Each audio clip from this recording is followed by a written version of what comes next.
So these type of figures that we generate from our research. So when we talk about a material, where that material is sourced from, where that material is going, how much we are processing and how much we are wasting. And those are the things that are generated from this kind of research. And these insights are very much essential for sector leaders, for individual industrial entities, and for the government to make policy so that the circular use of material goes up. Next slide, please. So these are some of the things that we are working on. Material flow analysis of cement, aluminum, paper, mineral materials, and many other things will come. Substance flow analysis for phosphorus and nitrogen we already did, but these are to be done every year. We have done it once, but we have to do it every year to see how much progress we are making. And we tried to do some kind of symbiosis network analysis, but again, the absence of network and linkages among industries and the lack of interest in sharing data with the academia, that is a big challenge. And we are also do life cycle assessment for environmental footprinting. We already did for coal, electricity, apparels, bricks, tea, shims. So many different materials we are doing. These studies shows us what are the hotspots where we can give our attention and make some good progress. Next slide, please. So for investment, I am not the authority to talk about this, but just to incite the discussion, we have to get investment from local sources. For example, I know about some multinational corporations and local groups who has started investment. BICC has given the example.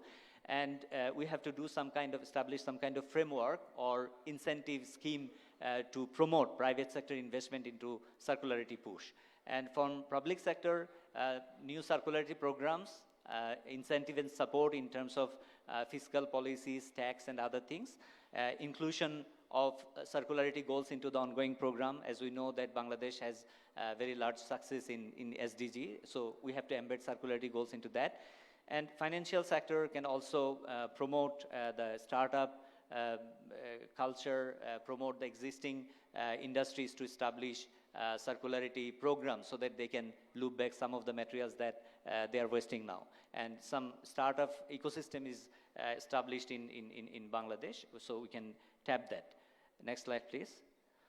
And there are many international programs ongoing. All major international entities, they have some kind of circularity related program from which Bangladesh can take advantage of, and there are international panelists. From them, we can learn more about this. So with this, I end my talk. So thank you for patient hearing. Ladies and gentlemen, now we are arranging the stage for the panel discussion.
Their next president, but many of the country's youngest and brightest are looking to leave Nigeria, frustrated with its shortcomings. We'll have that when we come back. You can say Bangladesh is an economic marvel, and it's the new Bangladesh. In the last 12 years, Bangladesh became $470 billion economy. Do you think Bangladesh can be a role model for developing countries? On the backdrop of robust infrastructural growth and social equity, Bangladesh set the ground right for the future. It is one of the fastest growing economies in the world. Bangladesh is now firmly on course to be a developed nation by 2041. With the continuous policy support for business, we the private sector are taking the challenge. Our population is now converting into human assets. And with the Ladies and advantage of gentlemen, natural now I geographical kindly request our Chief Guest, manufacturing hub for Saber Hussain Chaudhary MP, former President of Inter-Parliamentary Union, exactly in the to come to the stage and take your seat. of Bangladesh Chamber I also call our special guest on the stage, Dr. Farhina Ahmed, Secretary, Ministry of Environment, Forest and Climate Change. I call our guest of honor, Mr. Yusuf Abdullah Haroon, MP, former President of FBCCI, Chairman Asia Insurance Limited, and Ms. Zoena Aziz, former Principal Coordinator, Sustainable Development Goals, SDG, Prime Minister Office. I also call on stage today's panelists, His Excellency Charles Whiteley, Ambassador and Head of Delegation of the European Union of Bangladesh, Faisal Rabbi, Stakeholder and Public Affairs Manager, H&M Bangladesh, Ms. Yunju Alisan E, Senior Environmental Specialist, Environment, Natural Resources and Blue Economic Global Practice, ENB, Ms. Shamima Akhtar, Director, Corporate Affairs, Partnerships and Communication, Unilever Bangladesh, Ms. Shamim Ahmed, President, Bangladesh Plastic Goods Manufacturers and Exporters Association, BPGME, Dr. Muhammad Musharraf Hussain, Institute of Forestry and Environmental Sciences, University of Chittagong, Mr. Syed Navid Hussain, Group Director and CEO, Bangladesh Export-Import Company Limited, BICC. Our today's session chair and moderator, Dr. Zaki Zaman, Country Representative, UNIDO. Our convener, Mr. Abu Muttaleb, Director, FBCCI, to come to the stage and take your seat.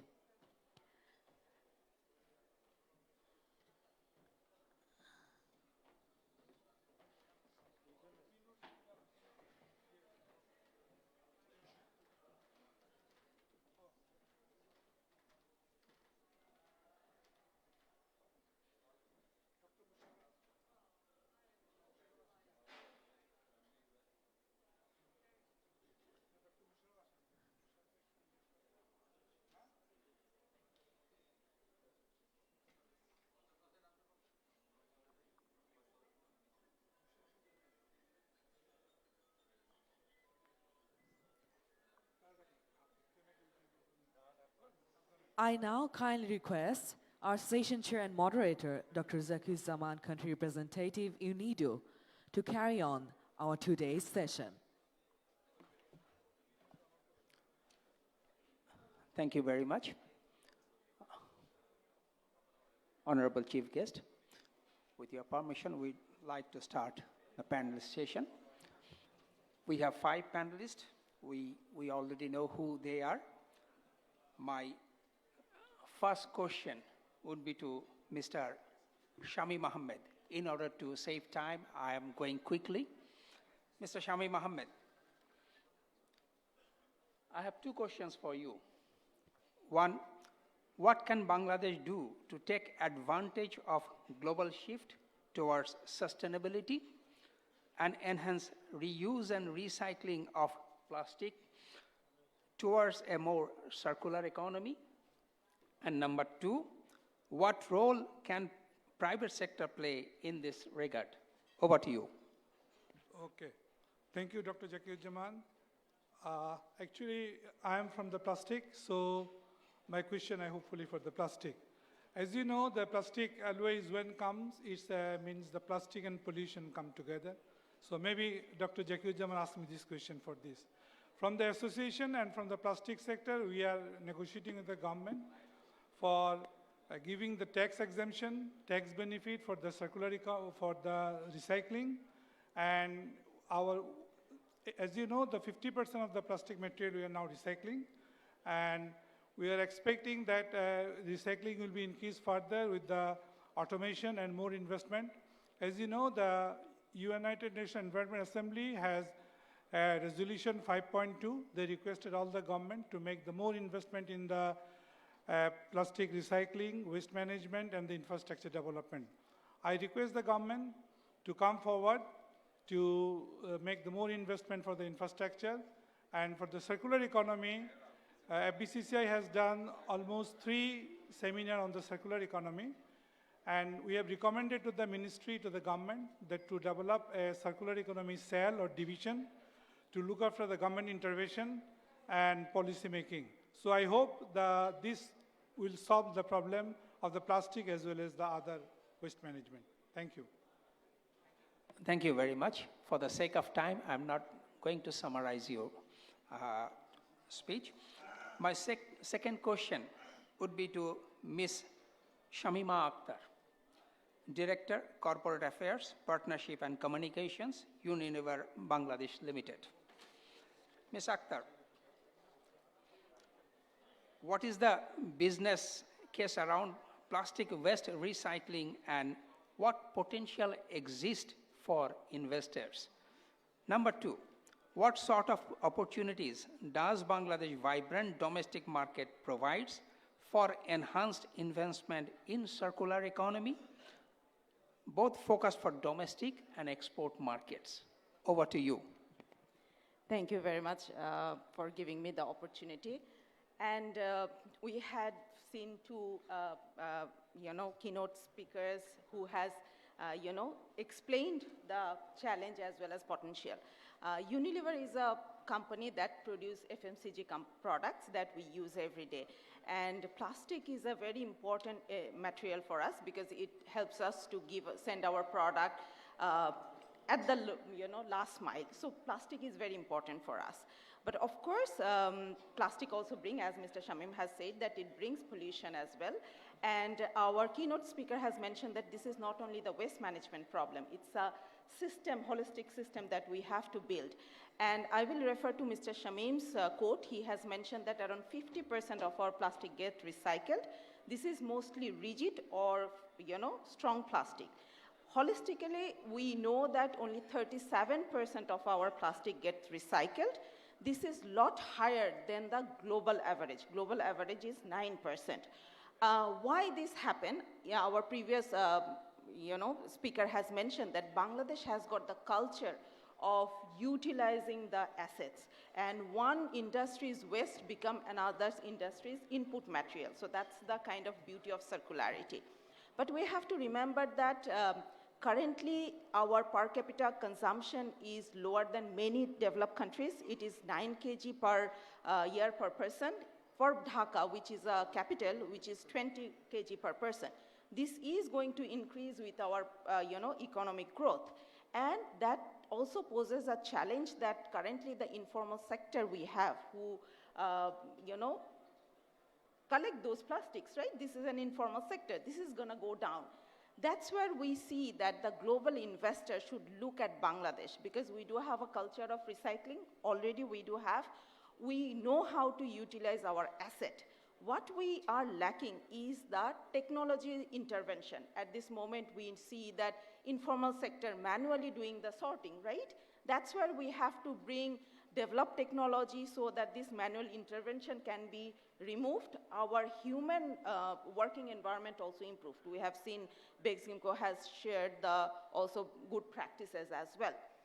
And we must see, these global delegations see Bangladesh as a potential area where they can bring intervention because our ministry is also looking into the right policy here. All put together, we have to look into single-use plastic recycling facilities. There are more technologies all over the world. How can we bring it? And with the commitment of Plastic Manufacturers Association and FBCCI, right? We know that industries like Unilever will be using these plastic back into their packaging. And for that, we definitely need a bit of, enhancement in quality. That's where we need good laboratories here so that we can find the better world-class plastic that can be used for consumer goods as well as food packaging into the country. Thank you very much. Thank you very much for your nice explanation on this. My third question to World Bank colleague, Ms. Yoonju Allison E., Senior Environmental Specialist. I have two questions for you as well. Question one, what are some of the global trends in circular economy and how will they be shaped up in the coming years? Number two, what plans do World Bank have to support Bangladesh move to green growth, including circular economy? Over to you, Ms. Okay, thank you very much. I've been told that my name has some semblance to a very famous movie star in Bangladesh. So it's Unju, or Anju, I think. So as the World Bank, thank you very much for including me in this discussion. Of course, you've given me the largest questions because we're the World Bank. So you're asking about the global trends. So let me step back. And I think, frankly, honestly, I've learned a lot from our presenters today and keynote speakers. I think you all know what the global trends are. I think, for example, the BICC, for example, the founder as well, has made it very clear the world has moved on from the idea that we can continue to use resources in this way of one-time use. It's just not possible anymore. And it doesn't make any economic sense. It's just going to cost you more to do what you need to do. That's one. So the global trend is actually something that Bangladesh hasn't yet started, is a private-public engagement. A private-public engagement for real. A real agreement between the two, a real matter of trust, as our professor from Chittagong University has said, a real matter of trust. How are you going to move together? I have been to a number of these conferences and I really appreciate the continued dialogue. But then the question is, what have we done after the conferences? Have we really sat down together between the public and private sector and said, what do you need and what do I need? So there is a global trend now. They've moved beyond, and I think I really like the virtual solar offsetting that you're going to do. That is the trend. The trend is how do you move with private and public sector to meet global policy demands?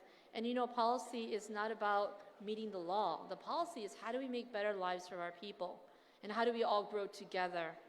The second question of the World Bank is quite extensive, and I can go on quite a while. I'm going to put it into large tracks, and I really do invite all of you to come back to us and ask for more details. So in largely, we're very excited because the government of Bangladesh is partnering with Bangladesh, with the World Bank, and I am leading the Green Growth Agenda across with the World Bank.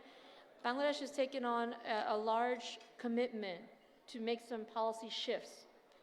We're not going to do everything in one day, but we're making policy shifts that are going to enable the environment for green policies to happen, green financing, green pricing, or green governance. So this is actually happening on the table now. The first, and secondly, in the sectoral area, whether it's energy or environment or plastics, we're working very closely with the Ministry of Industry, Ministry of Environment, and Energy to actually work on very sectoral ways to articulate the investments. On the area of where the environment is coming in for our plastics itself, we're bringing in global knowledge. We're going to create more roundtables and discussions between private and public sector. And I have to say one thing. I mean, we're at conferences. The largest areas, the coffee table area is the most difficult. I'm trying to get over them, but it's not easy. Yeah, so basically we're making a very concerted effort across all sectors. And I just want to stress one thing. Today, I don't see the Ministry of Local Government. I don't see the cities participating, and that's a real shame because the biggest part of our solutions require collection, engagement on the public sector. We don't have that today here. I also see that we don't have anybody from Finance Ministry or Planning. And so how are we going to work together? So I think moving forward, let's be very honest about what are the roles and responsibilities and hold each other to those honesty for the sake of our country. I can go on, but I'm going to be short for the lack of time. But I do invite all of you to come back to details. The government is taking a lot of efforts right now in Bangladesh. World Bank is supporting very wholeheartedly across pollution, environment, and plastics and waste sectors. Thank you. Thank you very much. May I request people standing on the back, if you please stop your talking would be better for the audience and also for the speakers. May I request you, please? My fourth panelist, Mr. Faisal Rabbi, Stakeholder and Public Affairs Manager from H&M.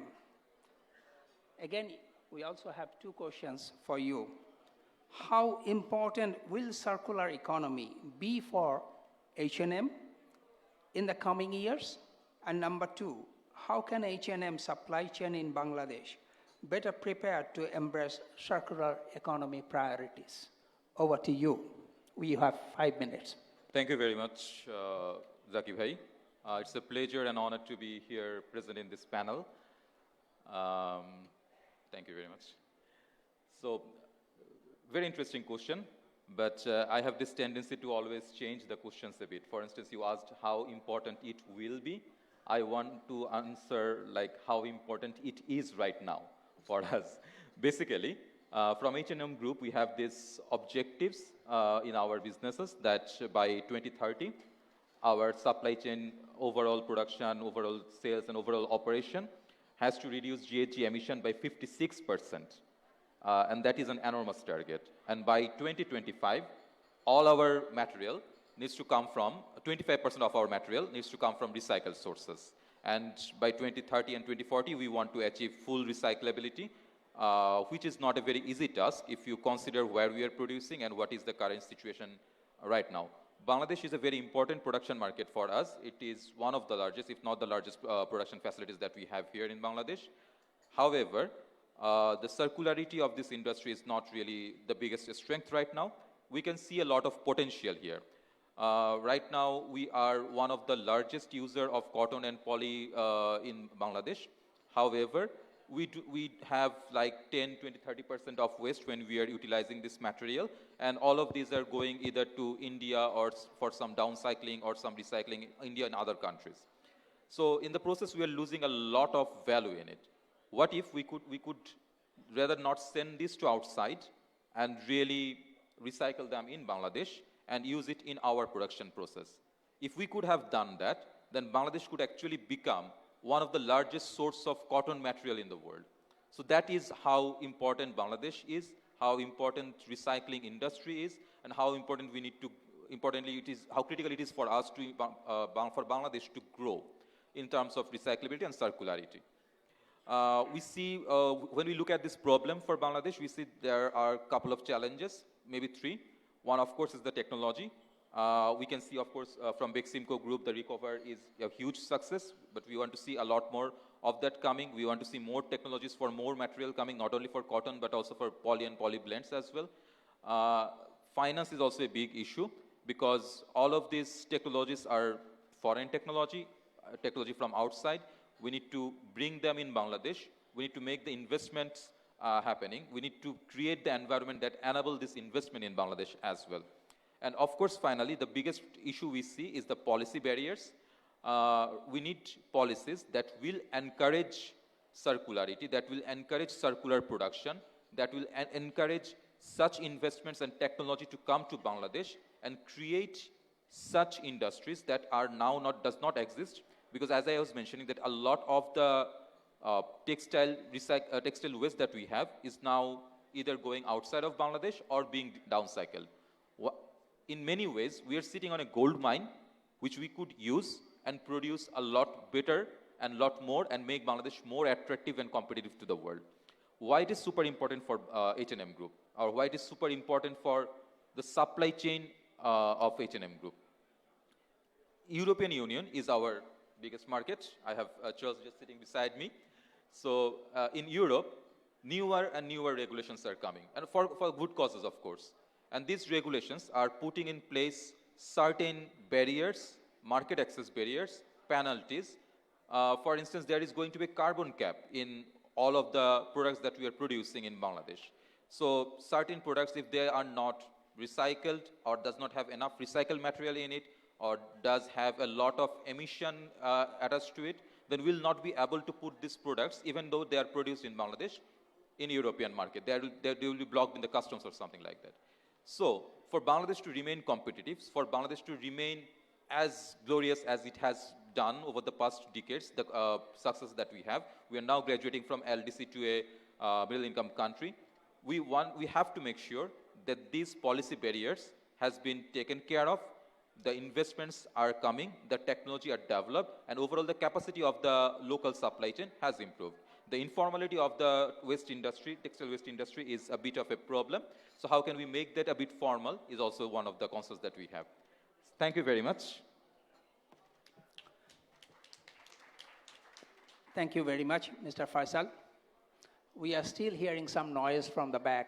May I request once again, please? Ladies and gentlemen, we have with us His Excellency Charles Whitley, Ambassador and Head of Delegation of the European Union to Bangladesh, as a panelist. Excellency, I have two questions also for you.